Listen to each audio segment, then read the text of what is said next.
All right, so hello everybody. Welcome to our first of three Elul Lunch and Learn series. We are glad to have you all together to do a little bit of study and reflection before the high holidays arrive. I want to just take a couple seconds to do a little bit of framing and context setting about what we're learning today and how it fits into the larger context of the calendar and of the series as well.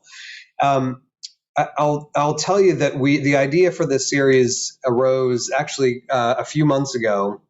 We were thinking, this is when we were still imagining that this year the high holidays were going to be sort of a grand homecoming. It was a chance for us to finally get back together under the roof at Temple and be all back together. So we imagined that this was going to be a time for us to study about the experience of homecoming, of housewarming, of getting back together to join together with our community under one roof.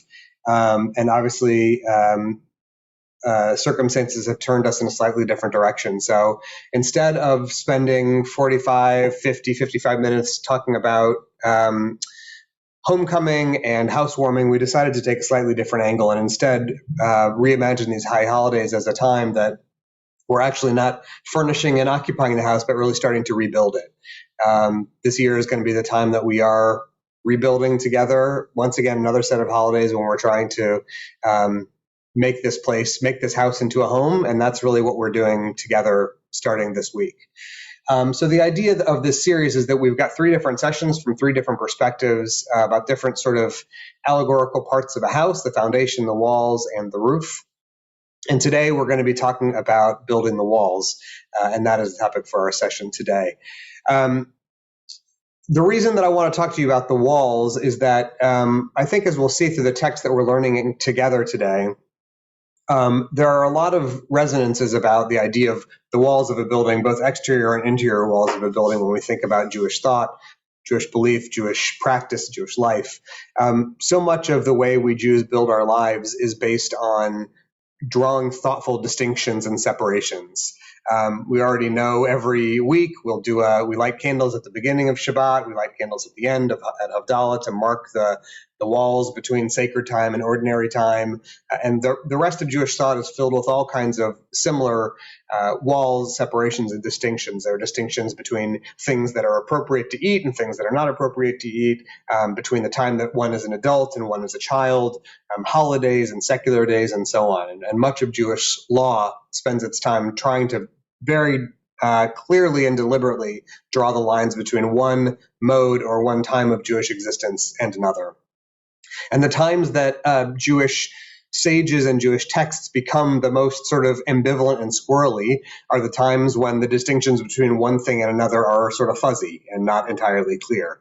After all, we have this maybe arbitrary time that we decide that a child becomes an adult when they become bat mitzvah or bar mitzvah. But as we all know, becoming an adult isn't just like flipping a switch. Like one day you're a child and the next day you're an adult. It is a slow, difficult, and not entirely clear process about when you finally become a grown-up. So the rabbis in those times have to work really hard to help us figure out when the switch has finally been flipped. And we'll see a couple of those things in the texts that we're going to study together today. So before we look at the texts, we're going to take a second to offer a blessing, to give thanks for the opportunity to learn together. Baruch atah Adonai Eloheinu melech haolam asher kidshanu b'mitzvotav v'tzivanu la'asok b'divrei Torah. Blessed are you, Adonai, our God, ruler of the universe. You make us holy with commandments, and you command us to engage in the study of Torah. All right, so I'm going to put up on the screen for you, and hope work, the text that we'll be reading and learning from together today. So the screen should be shared now. If you can see the screen, give me a thumbs up or a wave or a thumbs up. Okay, great. All right, so the first thing that we're going to look at is not a Jewish text, but a text from a very, I hope, familiar text from Robert Frost. Let me see. Why don't you put one finger up if this is a poem that you learned when you were a child? Maybe you all know this poem from when you were kids. A couple of you know, maybe a few. Okay, so maybe what let's do then, since not everybody knows it, let's just take a second and I'll read through the poem sort of quickly, and I want to give you the idea behind the poem, which is, as you'll see when we get into it, Frost is describing this encounter he has with a neighbor of his when in the springtime the stone wall between their properties has started to fall down and they need to rebuild it. So here we go, and I'll move sort of quickly. Forgive me for not spending a lot of time with the words that Frost wrote. Something there is that doesn't love a wall, that sends the frozen groundswell under it and spills the upper boulders in the sun, and makes gaps even two can pass abreast. The work of hunters is another thing. I've come after them and made repair, when they've left not one stone on a stone, but they would have the rabbit out of hiding to please the yelping dogs. The gaps, I mean, no one has seen them made or heard them made, but at spring mending time we find them there. I let my neighbor know beyond the hill, and on a day we meet to walk the line and set the wall between us once again. We keep the wall between us as we go to each the boulders that have fallen to each, and some are loaves and some so nearly balls we have to use a spell to make them balance. Stay where you are until our backs are turned. We wear our fingers rough with handling them. Oh, just another kind of outdoor game, one on a side. It comes to a little more. There where it is, we do not need the wall. He is all pine and I am apple orchard. My apple trees will never get across and eat the cones under his pines, I tell him. He only says, good fences make good neighbors. Spring is the mischief in me, and I wonder if I could put a notion in his head. Why do they make good neighbors? Isn't it where there are cows? But here there are no cows. Before I built a wall, I'd ask to know what I was walling in or walling out, and to whom I was like to give offense. Something there is that doesn't love a wall, that wants it down. I could say elves to him, but it's not elves exactly, and I'd rather he said it for himself. I see him there, bringing a stone grasped firmly by the top in each hand, like an old stone savage armed. He moves in darkness, as it seems to me, not of woods only, and the shade of trees. He will not go behind his father's saying, and he likes having thought of it so well he says it again. Good fences make good neighbors. All right, so let me pause for a second so we can reflect on the poem, and now I'll sort of open the floor for a second. Can someone sort of summarize for me what you think the poem is about? Let's talk first about what's happening in the poem. Can someone explain what's the central event of the poem and what maybe the pivot point of the poem is? What's happening in the poem? You can go ahead and unmute. I can't see all of you at the same time, so if you want to contribute, you can go ahead and unmute and tell me what the poem is about.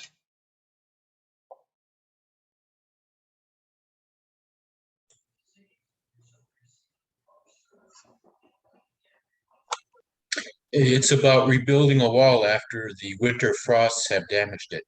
Beautiful, thank you. That's the just the facts, man. That's what happens in the poem.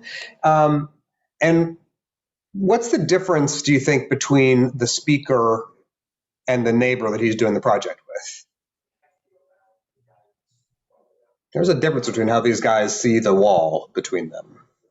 So I think that the speaker is questioning the need for the physical wall, that there maybe what purpose it was at one point.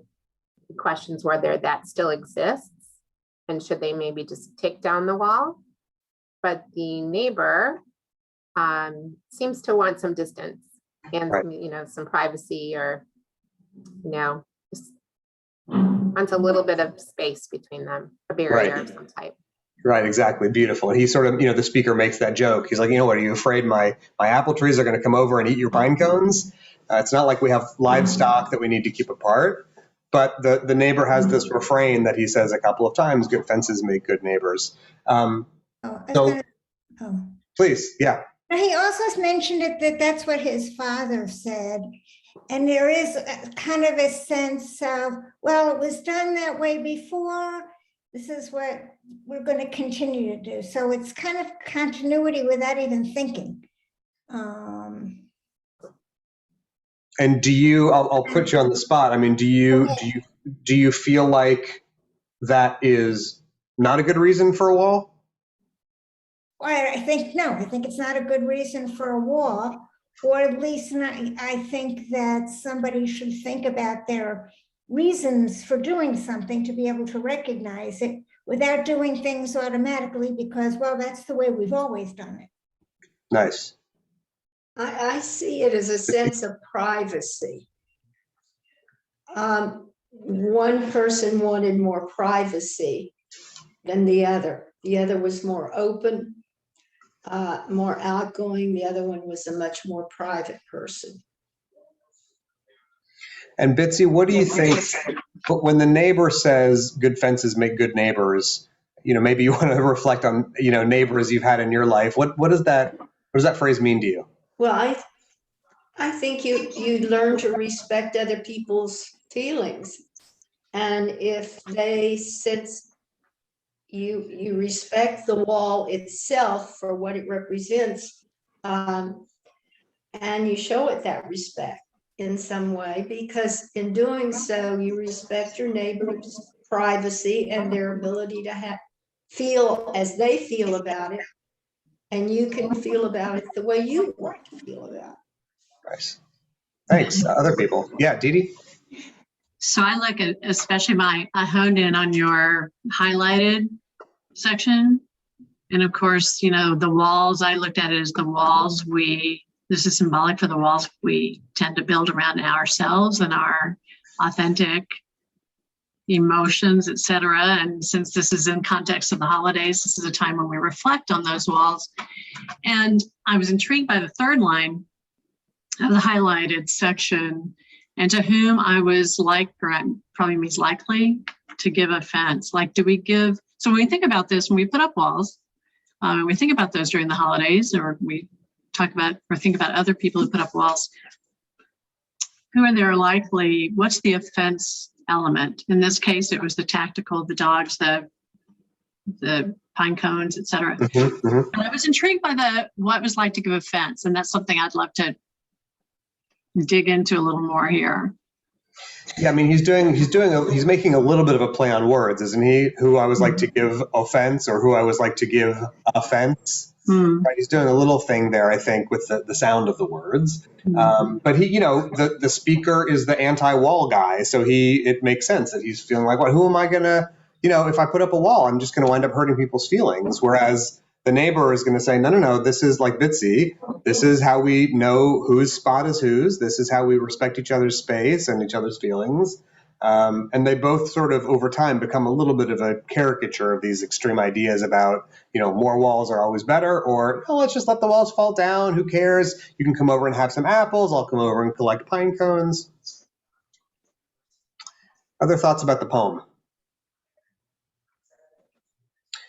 All right, so let's move, and this is a question we're going to come back to later. One more student in. There we go.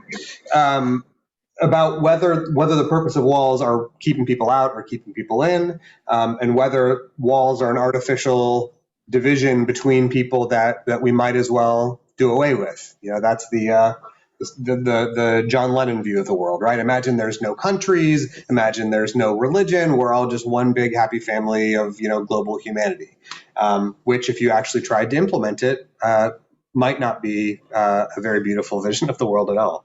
All right, let's keep moving because I'm mindful of the time. The next text we're going to look at is from the Talmud. This is from the section of the Talmud called Brachot, which is all about prayer and praying. This is about the rule that a synagogue or a building in which there's Jewish worship needs to have windows. Why don't you put up 2 fingers if you've ever heard before the rule that a synagogue needs to have windows? You ever heard that rule before? Couple. There's 2 fingers. Nice. So this is where it comes from. And here's what the source says this is Brachot 30b. Rabbi Chia bar Abba said, quoting Rabbi Yochanan, "One may only pray in a building with windows. As scripture stated, in the upper chamber there were open windows." Rav Kahana said, "A person who prays in a field is impudent." We're going to come back to Rav Kahana in a second, but the first question I want to put up to the group is, let's just sort of hypothesize, why would a synagogue need windows? What does that architectural feature accomplish in our experience of praying?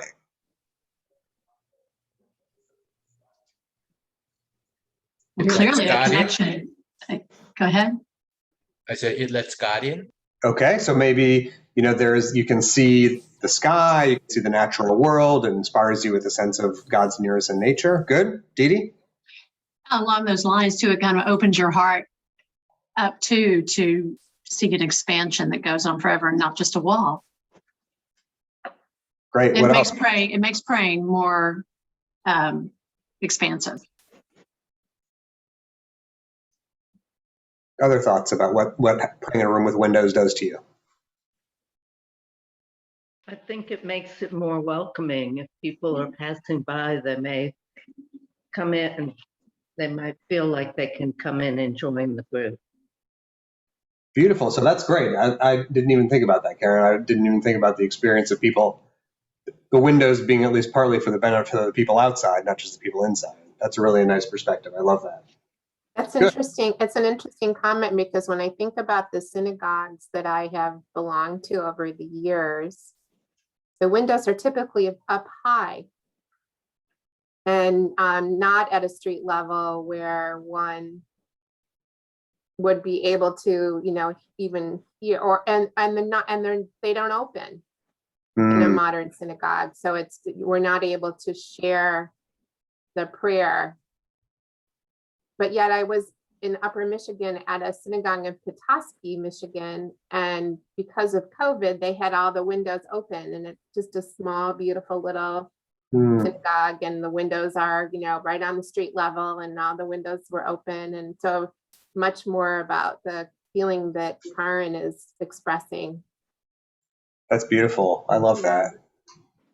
Yeah, and it makes me think also Debbie, your comments and Karen's too about it's like a home. Homes have windows. Institutions often don't, or they have little windows.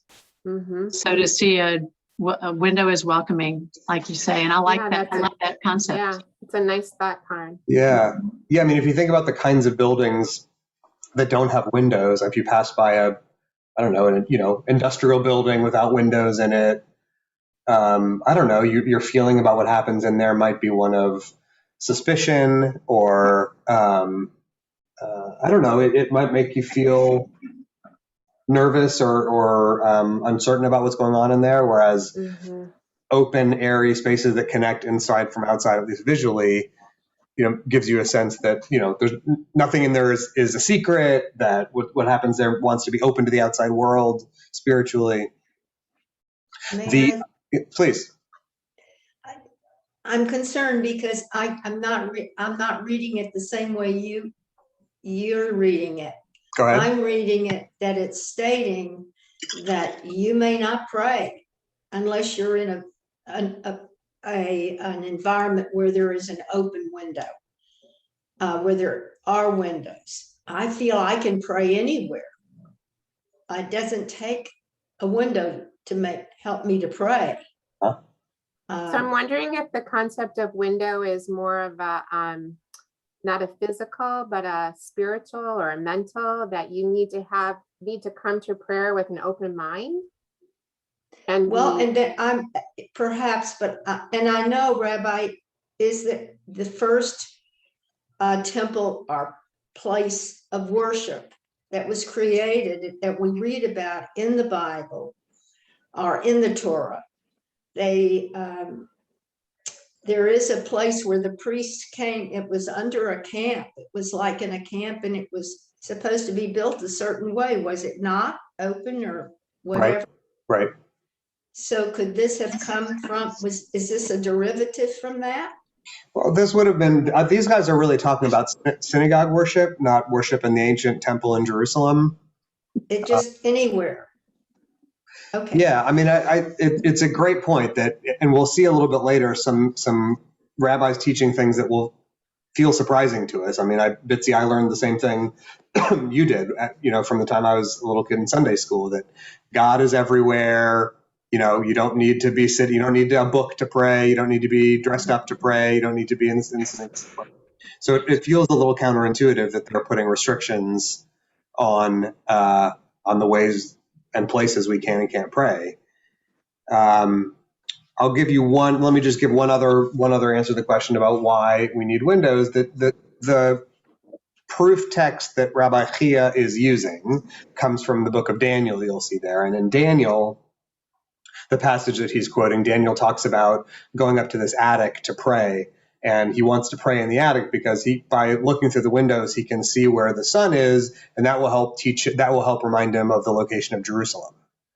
So for Daniel, the windows are helpful because they orient you in space and help you know where you are in relationship to the Holy Land. So that could be another reason on the list. So now let's talk about Rav Kahana here. Why does he say what he does? One who prays in a field is impudent.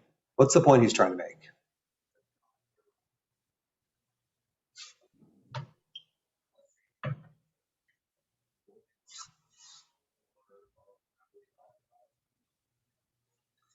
I know nobody wants to speak up in defense of Rav Kahana, but someone try to at least help me understand what his agenda here is. What kind of prayer does he want to prioritize? I'm looking up the word impudent actually as the exact kind of definition. Yeah, I couldn't figure out what word to use. So insolent or impudent or disobedient maybe, or insubordinate, like someone who's kind of bratty, someone who doesn't know his place. Yes, it's not showing respect for another person. So. Yeah, that's what I was going to get at, is that I think it's really interesting, the window, it's kind of in between, an opaque structure, wall, and the outdoors. And so maybe a window really is symbolic of having threshold, some sort of wall and barrier, and with that respect in place so maybe like a special type of connection or visual type of spiritual aspect. Beautiful. I'm still forming my thoughts on this. Yeah, no, that's great. I think that's a great rough draft. I think it's awesome. Yeah, that they want you to have the experience of seeing the outside world, but not actually being in the outside world. We're trying to construct this kind of ideal model of prayer where you are part of a walled-in community with boundaries on the outside, telling you, so that you can know more easily who's in and who's out. Whereas when you're in a field, maybe it's harder to know if someone 20 or 30 feet away is praying along with you or they're doing their own thing. But it's a pretty, I don't know, I mean, to go back to Bitsy's point, I would assume that any rabbi would say, if you're out in your field, if you're plowing your fields and you feel the need to take a moment and express your gratitude to God, like that's great. A rabbi should love that. But instead, he's saying that that's an impudent act, that it's a disrespectful act rather than being in a synagogue and praying with other people.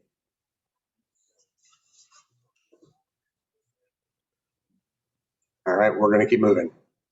All right, our next passage comes from a book called Sharei Teshuvah. This was written by a rabbi whose name I love because it rhymes. This is from Rabbi Yonah of Gerona.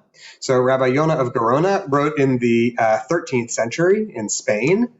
And a little sort of sidebar about this particular book. Sharei Teshuvah means the gates of repentance. So that may be a familiar phrase to some of you. Our Reform movement used that phrase for our own High Holiday Prayer book last time around. So he wrote this book called The Gates of Repentance. And according to legend, he wrote this book because earlier in his life, he wrote some things that were very disrespectful of Maimonides, that he thought Maimonides was not as smart as he was always cracked up to be. He was kind of dismissive of Maimonides' philosophy and his thought. But later in life, Yonah of Gerona saw the error of his ways, and so he felt so bad that he wanted to repent. And so in order to do so, he wrote a whole handbook about repentance and about how you do tshuva, how you repent for a wrong that you've done to another person. All right, so Yonah of Gerona writes this. He's responding to a question that he got from a rabbi elsewhere in Europe. So here's the question that the rabbi asks. If there's a place, imagine a building, maybe you can imagine a couple of adjoining rooms in your house. Imagine a place where there are two groups of people, a group of 6 in one room and a group of 4 in the other. And the rooms are situated so that they can't touch each other. So the question now is, if you need 10 people to make a minyan, can the four that are in their own room stand close to the doorway of their room and join together with the other 6? In other words, if they're kind of close to their doorways, can we count them together in one minyan, assuming that they're able to see each other? Before we give you the answer,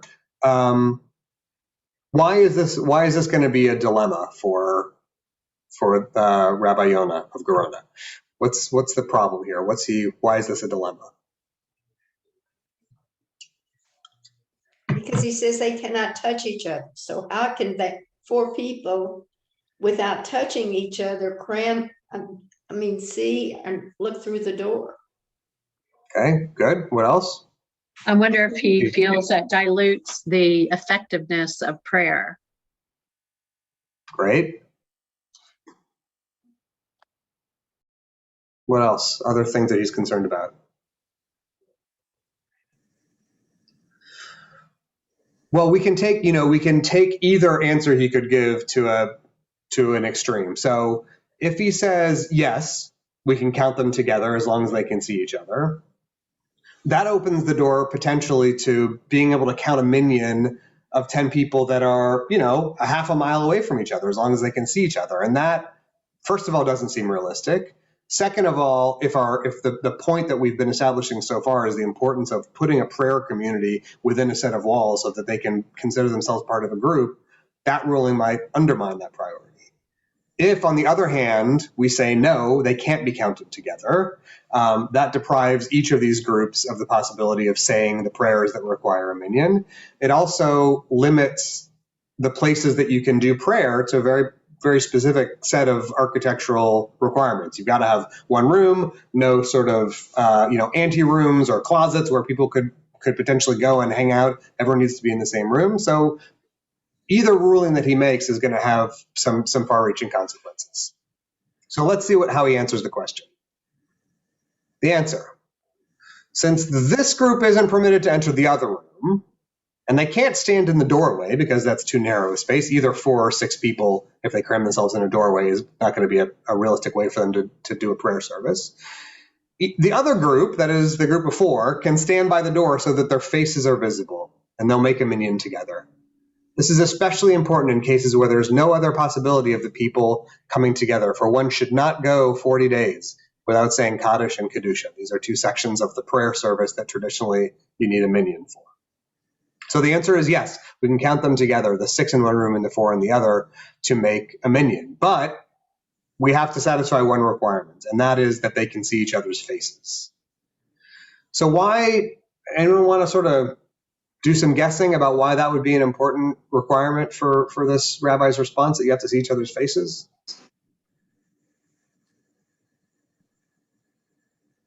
Yeah, Charlotte. I think the eyes have it. I mean, literally, that you are making contact. You can make contact with your eyes without touching anybody.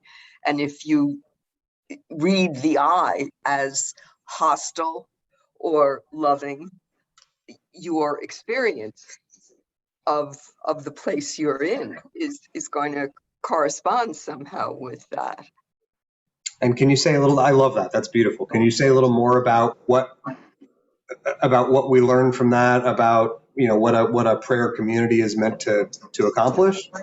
Well, it's meant to bring people together, so that the look in the eye is closer to love than hostility, I would think.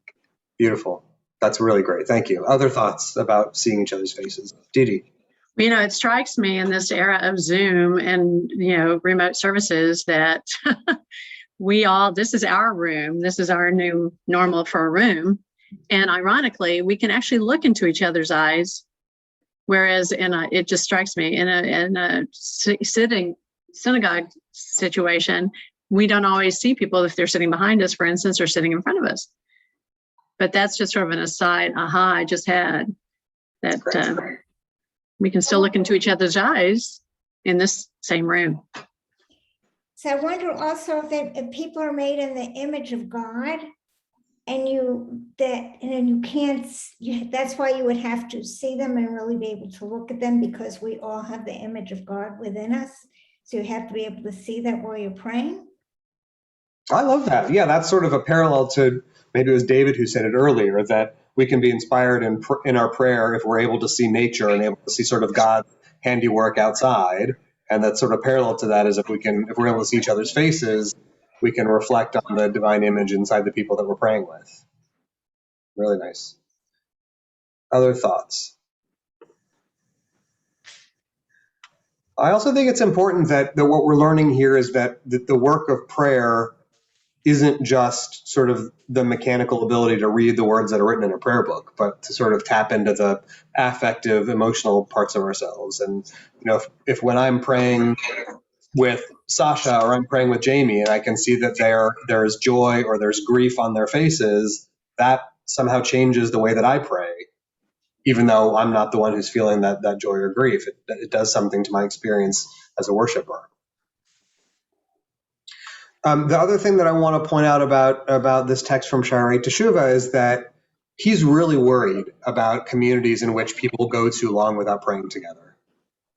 Dee made a great point, and I don't want to put too fine a point on it, but he's worried about what happens to a community if too much time goes by without hearing each other's voices and seeing each other's faces in prayer. And well, let me just say that resonates. I feel that teaching very serious this year. Yeah. All right, I'm going to keep moving now, keeping an eye on the clock. If anyone has other thoughts, I'm not able to see everyone on my screen at the same time, so please feel free to chime in and contribute and unmute if you have something you want to share.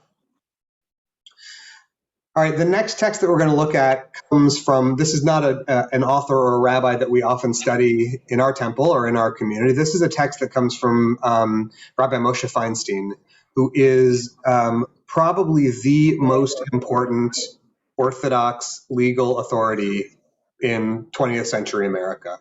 Very, very important decision maker, very important guide of Jewish law for Orthodox Judaism in America, in modern Jewish America.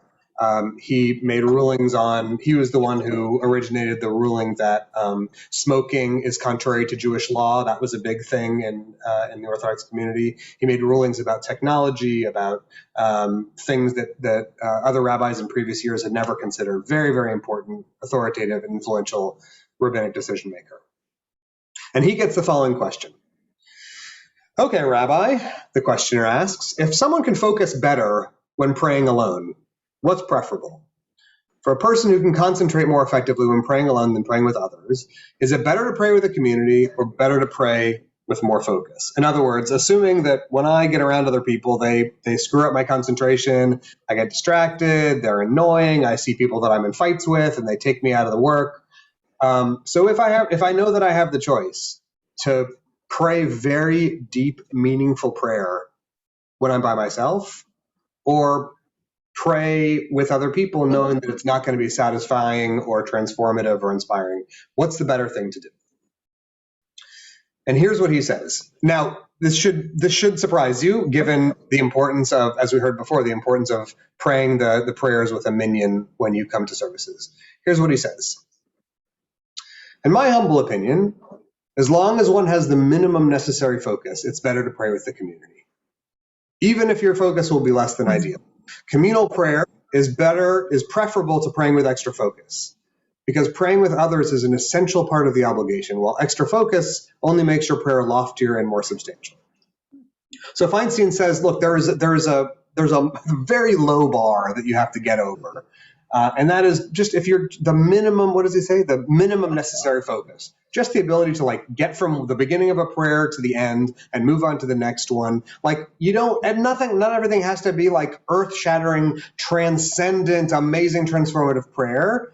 It's better for you to be there and be part of the minyan because the other people there need you. And, as I frequently say to my children, it's not all about you. Yes, you can pray more inspiringly when you're by yourself, but you're part of a community and other folks need you. So it's better for you to pray among other people rather than having these amazing transformative experiences that you can get when you pray by yourself. Surprising to anybody? Interesting? Unsurprising? What do y'all think? It wasn't surprising to me from all I've read about Judaism. I just wanted to make that a comment that this kind of goes back to the praying in the field is impotent, because it's better to pray in a community than pray by yourself. And if you're praying in a field, you tend to be praying by yourself. Beautiful. Very well said. Thanks you for linking those together. Charlotte. Oh, I was going to say something along the same lines, that everything we've been discussing, at least since I came in, is about liminality, the threshold. And I think you have to make decisions about these things, not only in terms of a blanket opinion, but also there were times when I was in profound grief after my husband died. I couldn't pray in the synagogue. I needed to just be alone with the book and the words. And then when I began to feel like I was half human again, I wanted to come back. I wanted to be with people. I wanted to be supportive of them and for them to be supportive of me. So I think you need both. I don't think you should close the window on either. Beautiful. Thanks for sharing that. Other thoughts about Feinstein, about this ruling, about praying with other people? Yeah, so it did surprise me a little bit, but I definitely can relate to it.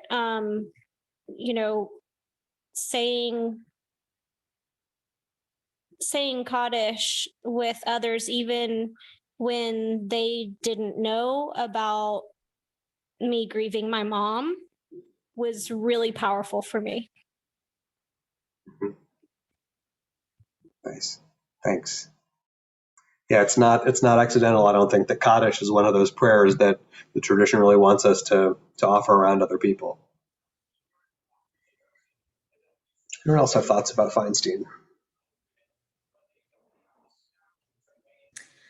I know that when I have prayed with the community, it's not that I feel that the prayer is more powerful because it's being said in a community. It's that I feel more empowered because I am praying with that community.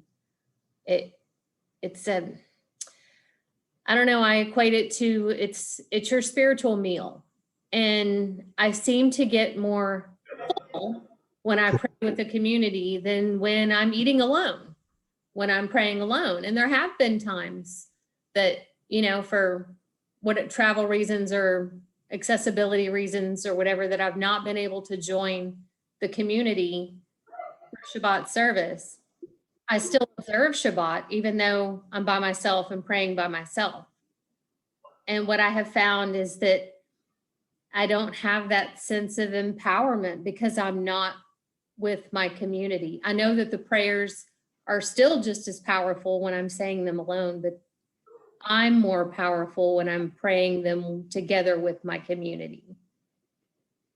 Oh, I love that. That's so good. I'm totally going to steal that from you, Jamie. I love that about where you get nourished and where you get filled up. Just beautiful. Yes, exactly, Dee Dee. It's the energy. It is that energy when you're praying together. Even if I'm not in the synagogue, person to person, it's like what we're having now, experiencing it together on Zoom. It's us studying together as a community. Mm-hmm. Mm-hmm. I love the word energy that she uses. Mm-hmm. I think energy is a very important word right now for all of us. I think this texts like these and teachings like the ones you're all sharing kind of become more countercultural every year. The better we are and the more the world caters to us having individualized private experiences. I'm going to go by myself and I'm going to have my curated playlist and I'm going to listen to my own earphones and not have to be interrupted by anybody else. And I'm just going to eat what I want and have it delivered to my house and not have to talk to, we're getting really good at building these very small bubbles around ourselves where only what we want is allowed in.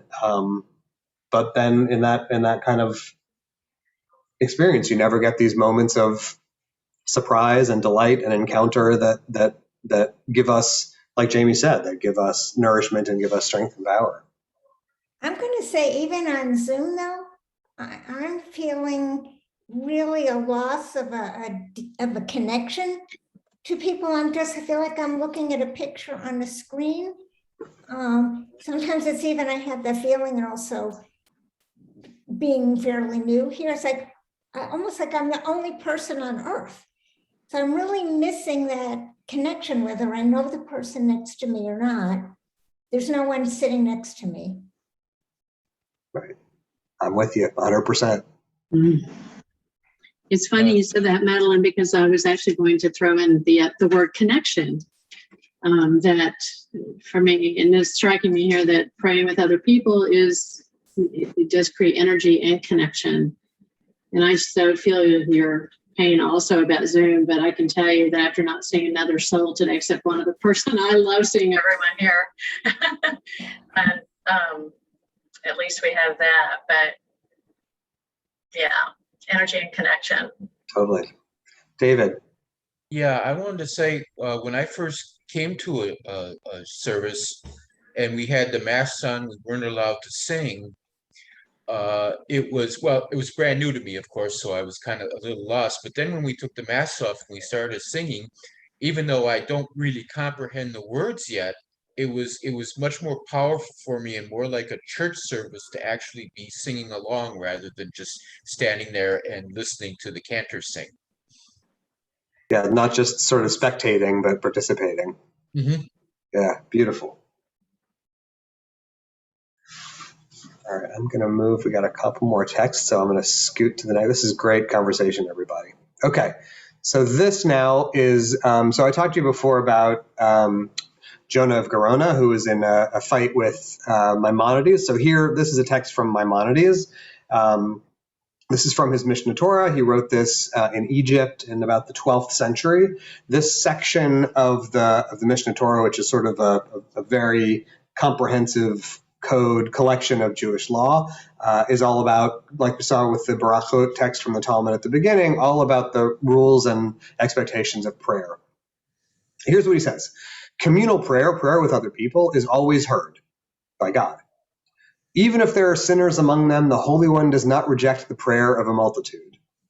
The implication being maybe that a sinner praying by herself or himself does run that risk. Thus, he goes on, a person should associate himself with the congregation and not pray only in private when he's able to pray with others.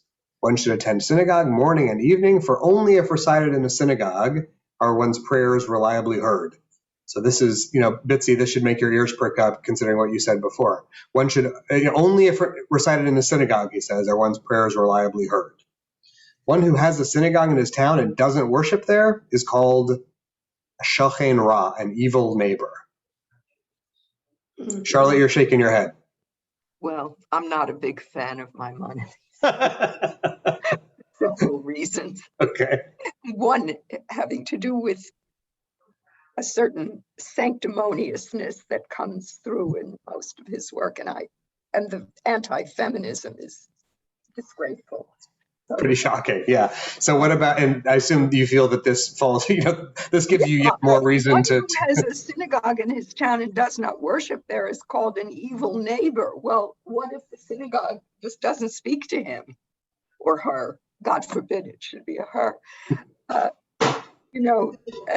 There are people who are turned off by sanctimony, and if that's what you're getting from the pulpit, and thank God we are not at Emanu, but if that's what you're getting, I wouldn't want to go with someone like who speaks this way is preaching. And I understand he was brilliant and in other ways, but that mode of relation to other people is not, for me, it's not comfortable. Okay, thanks. Other reactions to our friend Maimonides?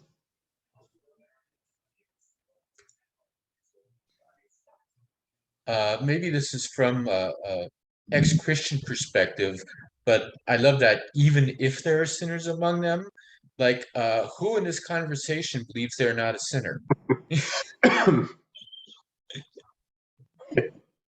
Right, we have that we have that line before Kol Nidre, which always sort of makes me smirk a little bit when at the beginning there's the prologue basically says, you know, we're asking for permission to say this prayer in the presence of people who have sinned, like David said. And like every time I say it, I look around, I'm like, well, I mean, it's like, you're right. It's kind of a funny line.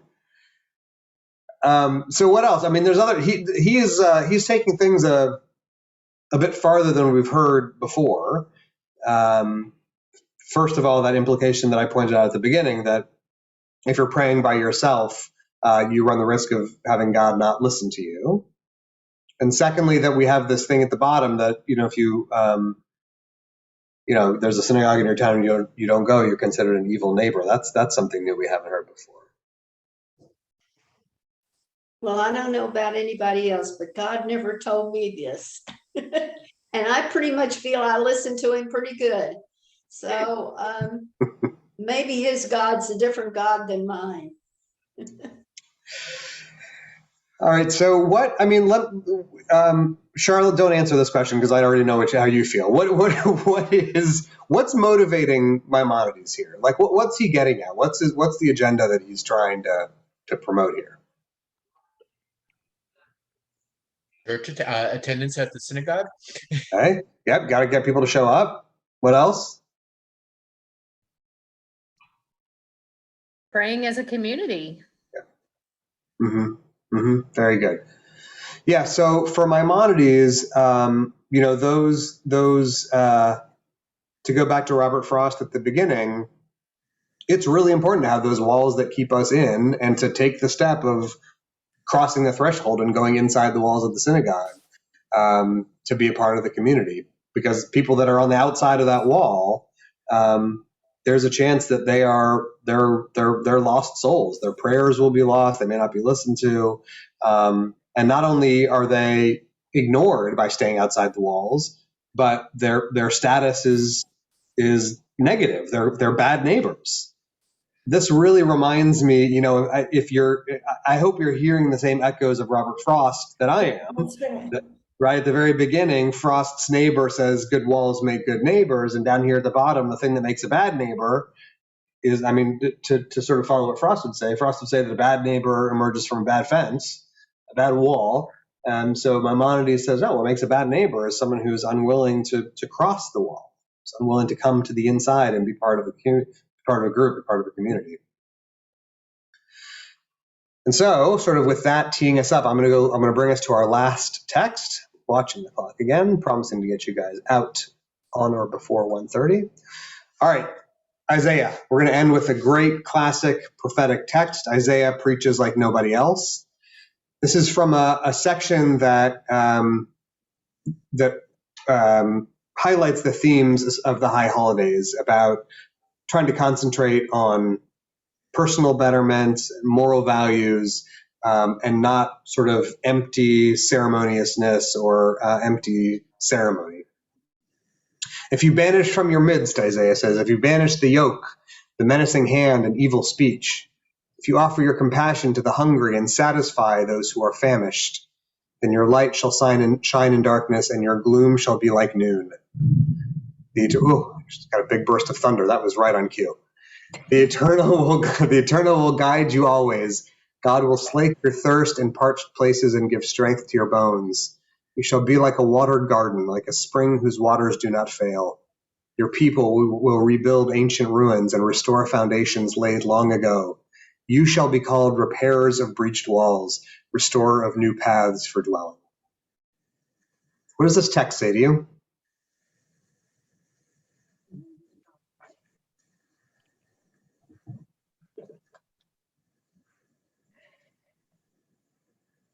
Really, I think it's telling you that even through difficult times, you have to stay with that centered self, that image of God, as someone said before, that is good and giving and nurturing. And someone said it's like food. And here we have those metaphors again: food and water. Yeah, Jamie set that up beautifully, that you have this feeling of satedness, of having enough, not being thirsty, and those who are famished being satisfied. Beautiful, beautiful imagery. Jamie, since you were the one who raised that image, where did you get from this Isaiah piece? It's, I mean, like I said earlier, when I go to attend service, I'm hungry. I'm hungry for spiritual food. And if I don't get fed at the table, I leave the table hungry. And this piece reminds you that, you can remain thirstless and you can remain sated. But, do some things. Take away that menacing hand. Take away your evil speech. Be compassionate to people that are hungry, be it spiritual hunger or actual physical hunger, and satisfy that for them. And yeah, I love this piece about your light shining in the darkness and your gloom shall be like noon. Beautiful, just beautiful poetry. You also touched on something really great, Jamie, that I'm glad you saw, which is that the image of proper behavior and a sort of pious life that Isaiah sketches isn't one of sort of deep monastic reflection where you sit and meditate all by yourself and you ponder the greatness of God and the spheres of the universe. That's not what Isaiah wants. He wants you to get out and make sure that people who are hungry get fed and that people who are oppressed are taken care of. You can't do that work if you stay shut up in your, in your cave meditating for a million years. Right. Which goes back to the first reading about walls. It's by letting down the walls, and opening the windows, you let the light in and you get to exude it out. And again, the energy we talk about, the connection we talk about, by putting down the walls, you water your garden, you water other people's garden. So it goes back to the connection. Isn't it interesting, though, that the image that he closes with, that if you do the things that are expected of you, you are honored by being thought of as someone who repairs the holes in walls. Just a second ago, we might have thought that he would conclude, if you do all these things, if you take care of the hungry and look after those who are oppressed, you'll be the one who tears down walls throughout the world. But instead, you're the one who fixes the holes in the walls. You're like Robert Frost and his neighbor. So why not go the other way? What do you suppose that means, that the person living in this way is called a repairer of a broken wall? If my memory serves, was not Isaiah writing during the time of the Babylonian exile? So maybe it has some kind of connection with coming back to Jerusalem and rebuilding the city and the walls of Jerusalem. Beautiful, really nice. Yes, gorgeous. I love that repairers of breached walls. That's such a great term. Where did it go? Yeah, let's see. Goded Peretz in Hebrew, the one who fixes a broken wall. Other thoughts about Isaiah? I like him better than Maimonides. Me too. Beautiful. All right, so let me see if we can tie some of this stuff up with a little bow as we get ready to conclude together. So just to remind y'all of the tour that we took together. So we started in the 20th century. We started with Robert Frost and this kind of dilemma that he explores in his poem about whether walls are moral or immoral things, basically, because they separate us. And he expressed this longing to sort of tear down the walls and let the pine cones and the apples mingle and let all the neighbors get to know each other. Over time, though, as we looked at especially the legal response from people as recent as Moshe Feinstein, people as old as Maimonides and Jonah of Gerona, they want to remind us that walls are important. That walls are important not because they separate us from other people, but because they help us know who's inside us. Who's in this sacred space that, and all of these decisors repeated again and again and again. Yeah, you can reach very lofty spiritual heights if you're out alone by yourself in the field, but that's not the pinnacle of Jewish spiritual existence. The pinnacle of Jewish spiritual existence is coming inside, being inside the walls with other people, knowing who's part of your minyan, being able to see their faces, as we saw in that responsum, being able to know what's going on in people's eyes and in their lives. And that's the thing that sort of animates and gives spirit and life to our prayers. And then the last thing that we closed with is this piece from Isaiah, who tells us that we'll know we've done right when we attend to the moral and ethical obligations of our lives. And the way that you refer to someone who's done those things, who's taken care of those who are in need and made sure that that suffering and oppression comes to an end, is that's the person that we call the repairer of the breached wall. So that ends our first session together, thinking about the walls that keep the outside out and the inside in. The next couple of weeks, we're going to be talking about the foundation under our feet and the roof over our heads. It is 1:27, so if anyone has sort of closing thoughts they want to share, I will open the floor. But if not, I will wish you all a safe and dry day. It was great learning with you. I hope this time of Elul brings you to some great insights about the year ahead, about the things that we want to do better, and the strength and accomplishments that we want to build on from the past. So great to see you all. Can I ask a Yes, question, please? Please. Will you all be sending us the link again before the next meeting? Or do we just hold on to the one we've got right now? Yes, it'll be in the e-letter, so you'll know where to join us. Good, thank you. All right, everybody, great to see you. Thanks for your time. It was good to be with you. And we will see you next time. Take care, everyone. Thank you so much.